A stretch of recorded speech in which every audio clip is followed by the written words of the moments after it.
guys, what's up? I'm Brian here doing another video for you guys, and this time we are taking a look at the Transformers Generations Fallen Cybertron Vortex. This is another piece to the combiner of Bruticus.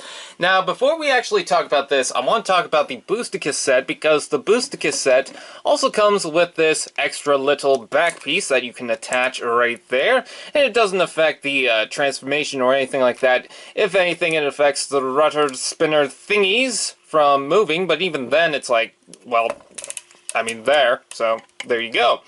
It's just a little additional piece to fill in that back, because look at how small that is. Also, the cockpit disconnected from the entirety of the helicopter. Speaking of the front part, look at these swords that attach to this side thing. That's not actually the front part, or it is. I don't know. What do you consider the front? Is this the front? I think that's the front. Anyways, you got these little blades that can attach. You can also plug them in this way, but why would you want to? I'm not going to judge, but you can do that. Now, this is the retail version, which means it's not in the accurate colors of the Bruticus or the Combaticons that was actually seen in the game, but to be honest, I actually don't hate this red color scheme. I think it's different, but it's kind of fun in a way. I kind of like it. There's something charming about it. So with that out of the way, I guess there's not really much more to say about it. I mean, these freely rotate, so that's pretty cool. You do see the port on the bottom here, but at least that's in black, and it doesn't really obstruct anything.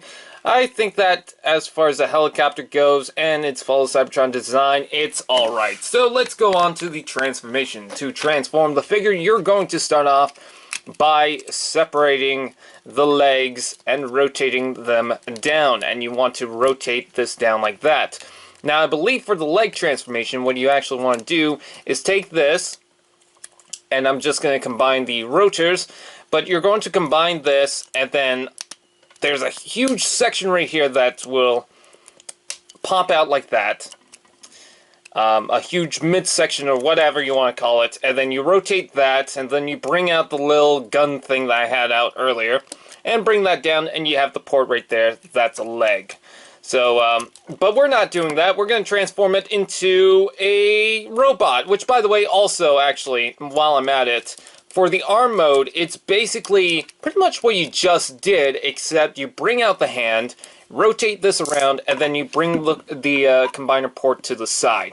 So, there, we've got the arm mode out of the way. Let's just go on to the robot mode. Okay.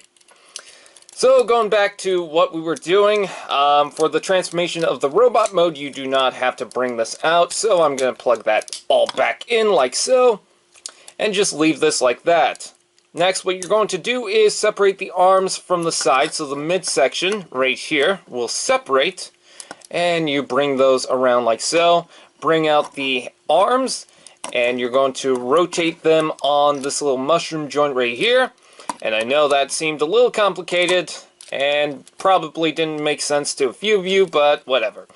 Anyways, this section right here will also rotate out of the way so that you can actually get the hand, so that's pretty good. And then you rotate the figure at the waist, like so. And then you rotate this back, bring down this section right here, so that's kind of hiding in the tail. Flip that down, and flip out the head. And there you have Vortex in his robot mode. And I think that as far as the robot mode is concerned, I actually really do like it. I think it looks fine. The red color scheme actually kind of works for it. I don't know, he's just got this kind of nice mold for the color scheme. I don't know if it's because the skirt really helps with the colors or something, I'm not sure. But he also has these little blades. I don't know why, this feels like a tropical Vortex to me. I mean, look at the sword colors, the reds, and this little skirt thing. I mean, it just looks like tropical Vortex to me. And also he's got blades, which he can chop you up with. And you could also plug them like so you can use them as guns, because it's got the little piece right at the end there, so that's pretty good. It also has holes on the weapon, so you can attach this in multiple different ways. You can also attach it to the legs if you want, but I'm not sure why you'd want to. So, there is that. Articulation is pretty decent, although the arms are very thin at that point. It's actually kind of scary, but, you know, they haven't broken so far, so that's good. I love the head. You actually get quite a bit of articulation moving up and down. Unfortunately, side to side, you don't really get much out of it. The whole entire skirt piece can, I just popped out the torso, can pull out like that, so you can get a lot of leg articulation out of that, so that's very good. You got a knee joint right here, so that's very nice. You do get these little bits hanging off inside here, but that's fine because, well, they kind of match, so that's good. Not as obstructive as you might think. Just overall, you know, I think this is a pretty good figure, you know?